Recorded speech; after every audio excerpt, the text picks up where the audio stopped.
अस्सलामुअलैकुम। मैं आपके सामने एक बार फिर ऐमन निज़वी और इस वक्त मैं तुर्कमान गेट पर हूँ। मेरे साथ एक बहुत, अगर आपने एनआरसी में देखा हो तो जुमरुद आपी हैं और आज मुद्दा फिर वही जो इंटरनेशनल वायरल हो रहा है। जैसे कि आप देख रहे हैं कि भारत के जो हालात हैं एक अजीब किस्म की तरफ वो मोड़े जा रहे हैं। जिस तरह सऊदी अरब ने मोदी जी को एक जन्नाटेदार तमाचा जड़ा और बताया कि अगर बात मेरे रसूल पर आएगी तो हम आपको ऐसे नहीं छोड़ेंगे, और जिस तरह सऊदी में लगातार भारत के प्रोडक्ट का बाइकआउट हो रहा है और मोदी जी की कमर टूट गई। अगर आपको ये लगता है कि मोदी जी ने ये जो नुपुर शर्मा पे थोड़ी बहुत कार्रवाई करी है तो मुस्लिम समाज को खुश करने के लिए की है, तो बिल्कुल भी नहीं, कदापि भी नहीं, ऐसा कुछ भी नहीं है। मोदी जी को जो है आकाओं की तरफ से कॉल आई कि देखो बेटा मोदी, अगर सऊदी अरब में हमारे प्रोडक्ट यानी अंबानी के प्रोडक्ट, अदानी के प्रोडक्ट और मूत्रो कोला बेचने वाले मुतांजलि जो है वो बाबा पौने दो आंख वाले बाबा के प्रोडक्ट का बाइकआउट करा जाता है तो भारत की जो इकोनॉमी है वो नीचे आएगी।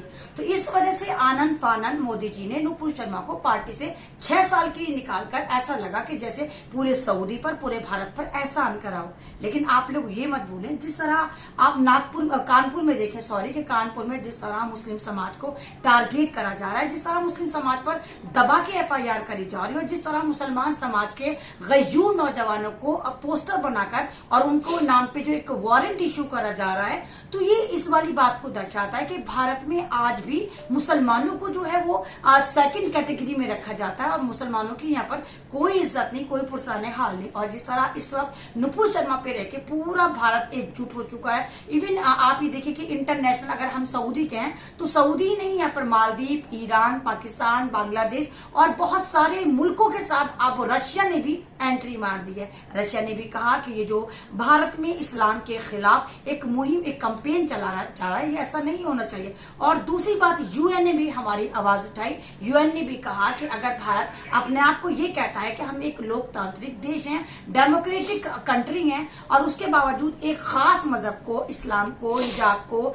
मुसलमान को एक टारगेट करा जा रहा है। आप भारत में 3 साल से देखिए किस तरह हिजाब को टारगेट करा जा रहा है। आपको कर्नाटक याद होगा जहां पर 14-14, 15-15 साल की बच्चियों को जो आज तक स्कूल में हिजाब ओढ़कर आ रही थी और अचानक 1 साल के अंदर ना मालूम क्या हुआ, इन्होंने कहा कि नहीं, तुम सर पे से अपने ये ओढ़नी यानी हिजाब उतार दो।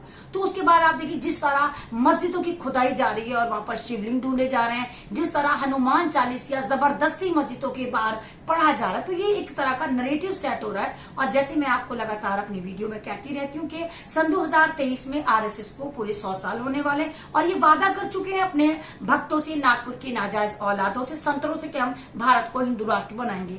और हिंदू राष्ट्र बनाने में सबसे ज्यादा जो रोड़ा है वो मुस्लिम समाज है। अफसोस की बात तो ये भी है कि भारत में आज जो अपोजिशन का रोल प्ले कर रहा है, यानी 2014 से भारत में अगर कोई अपोजिशन पार्टी बन के बैठा है बिना सत्ता के, तो वो मुस्लिम समाज है।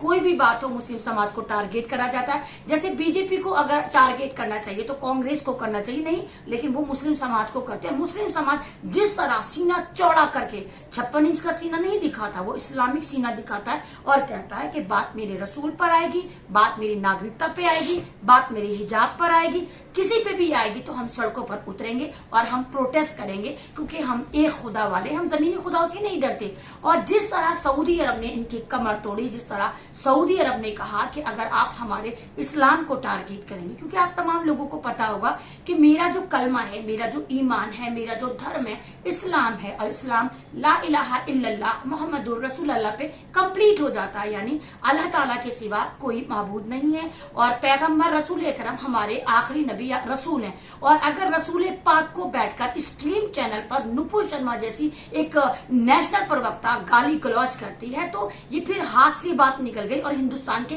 तमाम मुसलमानों को एकजुट हो जाना चाहिए, ये नहीं डरना चाहिए कि सामने पावर है, बंदूक है, सरकार है। नहीं, आपको ये भी याद करना चाहिए हमारी हिस्ट्री में हम 313 वाले हैं। हमने 313 होके भी बहुत सारी इस्लामिक जंगें जीती हैं।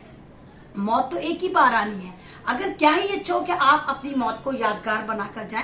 ये सरकार हमें मारेगी, जेलों में भरेगी, कुछ भी करेगी, लेकिन आप सरकार को एक मैसेज देकर जाइए कि मौत उसकी है करे जिसका जमाना अफसोस, यूं तो दुनिया में सभी आए हैं मरने के लिए। वीडियो अच्छी लगती है तो मेरे YouTube चैनल को आप ज्यादा फॉलो करें, बेल आइकन दबाकर इस वीडियो को ज्यादा सर्कुलेट करें। ये मेरी आवाज है और क्योंकि मुद्दे बहुत सारे होते हैं और मैं आप तक जुड़ना चाहती हूँ, आप तक पहुंचना चाहती हूँ और सरकार की हमेशा मैं रडार पर रहती हूँ। जिस तरह मेरा फेसबुक पेज आप देखिए उड़ा दिया गया, जिस तरह मेरे अकाउंट पे मुसलसल रिपोर्ट्स पड़ती रहती है, तो इससे जरूरी था इसलिए कि मैं एक यूट्यूब चैनल बनाती हूँ और आपके रूबरू आकर उन मुद्दों पे बात करती, जहां पर मैं शायद इंटरव्यू के थ्रू आपसे बात नहीं कर सकती थी।